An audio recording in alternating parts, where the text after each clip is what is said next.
More than 6 decades ago, the United Nations passed resolutions to hold a plebiscite in Jammu and Kashmir. The people of Jammu and Kashmir are still waiting for the fulfillment of that promise. His raking up of Kashmir was on expected lines. Many generations of Kashmiris have lived their lives under accompanied by violence and abuse of their fundamental rights. Kashmiri women in particular have suffered immensely. But the drama that Nawaz Sharif tried to enact at the UN General Assembly only exposed Pakistan's desperation to sell its rhetoric. The core issue of Jammu and Kashmir has to be resolved. This is the responsibility of the international community.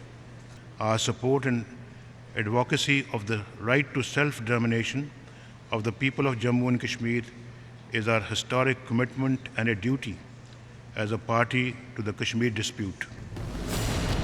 His words making it obvious that when he showed up in Delhi in May, Nawaz Sharif was only putting up a pretense. It is my government's aspiration and effort to build a peaceful neighborhood by pursuing a policy of constructive engagement. We need more, not less, dialogue and diplomacy. We need to respect each other's rights and sensibilities.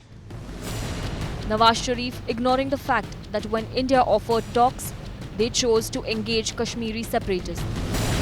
The Pakistani Prime Minister shamelessly blaming India when it was Islamabad which had sabotaged the dialogue. We were disappointed at the cancellation of the Foreign Secretary level talks by India. The world community too rightly saw it as another missed opportunity.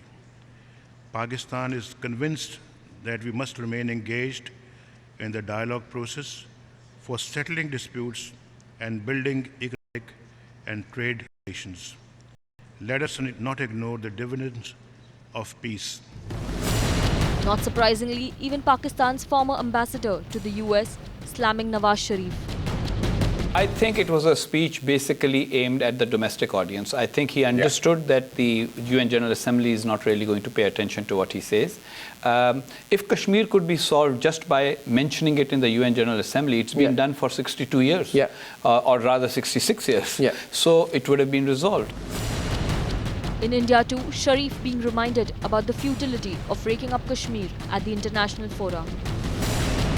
Devoted far too much of his speech to the Kashmir issue, raking up all the old, specious, untenable arguments that Pakistan has used for 66 years.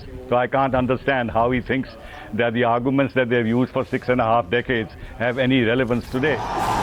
Only if Nawaz Sharif had the courage to face up to the real challenges he faces at home, he would not have resorted to a predictable Kashmir rant.